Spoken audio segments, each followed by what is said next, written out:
What is the legal definition of the word minor? It's someone under the age of 18, right? We all know that part of it. Or, this part we don't know, someone of any age who hasn't claimed their minor estate. Have you claimed your minor estate? You're a minor. Have you? Have you? Did you even know you had a minor estate? What if I told you you were worth millions of dollars and you didn't even know it? And what if I could prove it to you? And that you have a trust fund, and you're all trust fund babies. And that trust fund is worth hundreds of millions of dollars. And so when you signed that mortgage, they borrowed out of your trust fund, paid it off. And then you just keep paying it back. And paying it back. And paying it back. Why is that? 5 years ago, as ambassador of Voice of Youth, I gave a speech at The Hague. And I told our world leaders the story of a mother.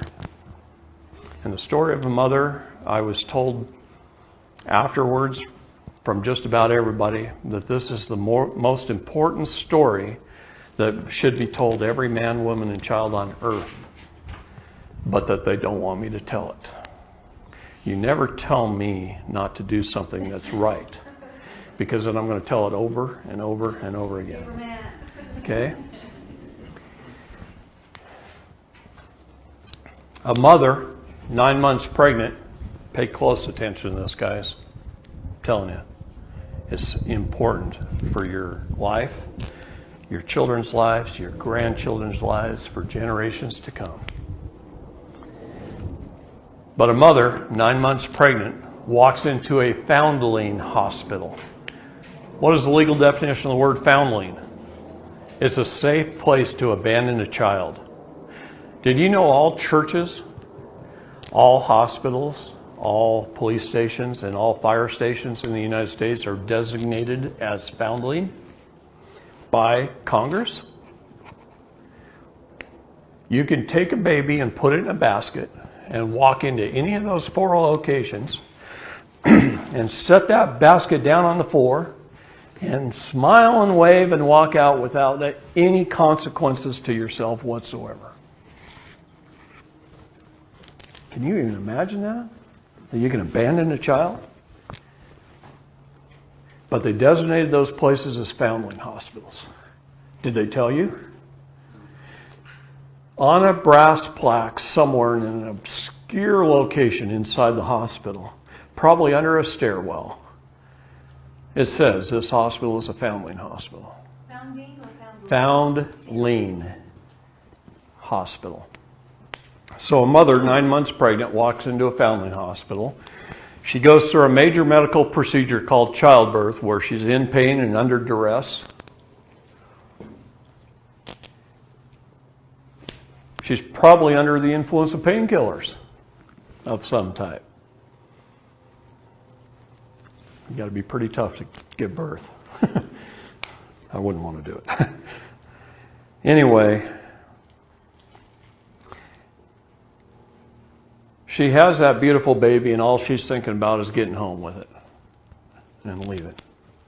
But see, the baby in history, throughout history, came out of the water, was tugged through the birth canal, was docked at the dock by the dock tender, where a bill of lading was filled out and received on the cargo, where its soul was taken, its soul plates, the footprints of the baby. The placenta was taken. Okay.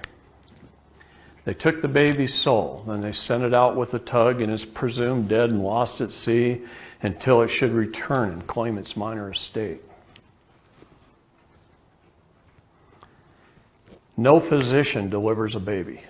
Only a doctor does. Doctor is dock tender. The baby is a vessel, a ship. That's where the all caps name comes in. If you look at the names of ships, they're in all capital letters. Okay? No one disclosed the terms and conditions of the contract, yet you were handed a stack of papers to fill out, And you were only told, and this was right out of the nurse's manual, this is just to register your baby with the state and to give it a name. And you fill out the paperwork, and you name your baby, and you sign as an informant. What is the legal definition of the word informant? Someone who gives someone else up to another, thereby giving the title and equity of your child to the state. This creates a doctrine called parens patriae. I guess I should write that.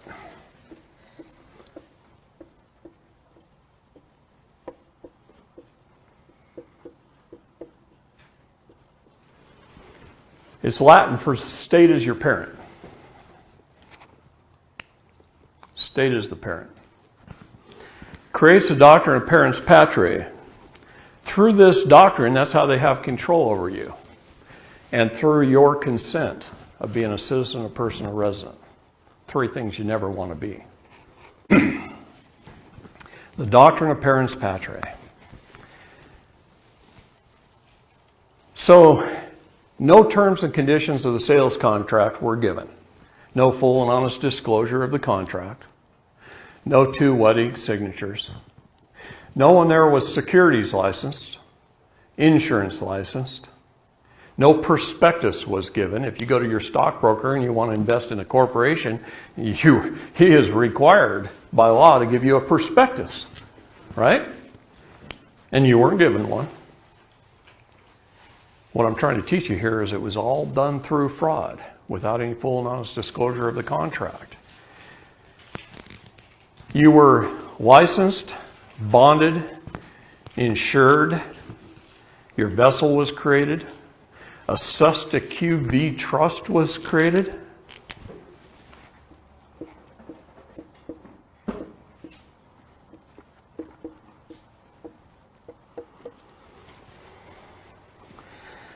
A Susta QB trust is an individual trust underneath the umbrella of the public charitable trust. So the Public Charitable Trust Act of 1882 created the Public Charitable Trust. The Susta QB Trust Act created the Susta QB Trust, each individual trust that you all have through your birth certificate and registration. On your birth certificate, there's a bank name. It's on bond paper. There's a CUSIP number, CUSIP number. What is a CUSIP number? It's an investment control number that's regulated by the Securities and Exchange Commission.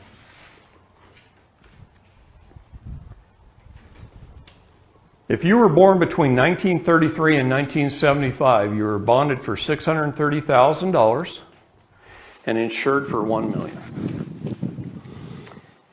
If you were born after 1975, you were bonded for $1 million and insured for $2 million.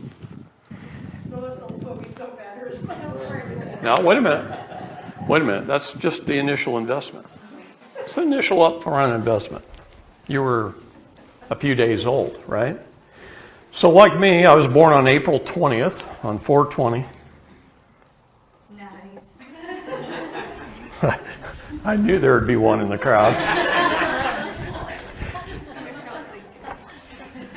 And my vessel was created on 5/3. 2 different dates, 2 different events. My vessel was born on May the 3rd. I was born on April 20th. For that period of time, I was a state national. In fact, I was a Californian. I was born in California. And I was a state national. I was a free, independent, one of we the people for that long. And then I got registered, and I became a citizen, a person, and a resident. And I lost all my diplomatic immunity. I lost it all. I became a servant, a slave. See, the 13th Amendment, the Constitution freed the black slaves, and the 14th Amendment, the Constitution made all of us slaves.